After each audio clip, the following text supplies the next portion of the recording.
Israeli authorities say they are fighting Hamas in various ways. The announcement comes after an Israeli opposition leader, Avigdor Lieberman, accused the Prime Minister of arming the equivalent of ISIS gangs in Gaza. For more on this story, we can go across to correspondent Noga Tarnopolsky standing by. Noga, good afternoon to you. Who exactly is the Israeli government arming here?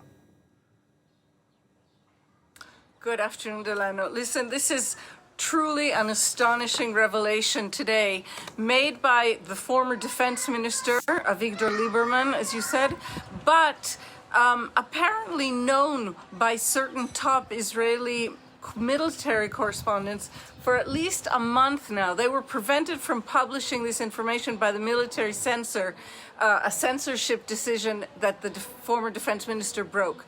What we understand is that by a personal decision of Prime Minister Netanyahu, which he hid even from his own cabinet, Israel has been arming ISIS-linked gangs in Gaza, hoping to turn them into some kind of anti-Hamas militias.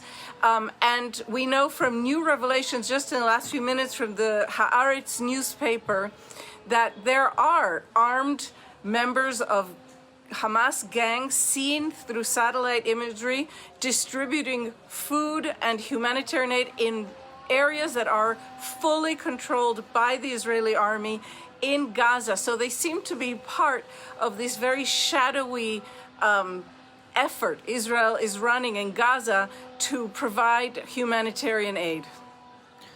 Now, Noga, overnight we had the bodies of two Israeli-American hostages deceased, which were uncovered. What more can you tell us about this operation? These are the bodies of Gadi Hagi and his wife Judy Weinstein Hagi, who were murdered on the morning of October 7th when they were out jogging, a couple in their 70s. We know that he was shot in the head in the start of this attack. She was able to make an emergency call to call for help, to call the police before they returned and killed her too, and their bodies were then dragged into Gaza.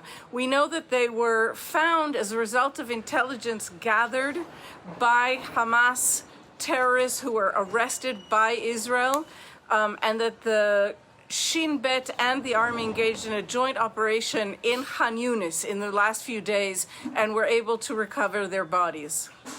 Noga, thank you very much for the update. Noga Tarnopolsky reporting there for us from Jerusalem.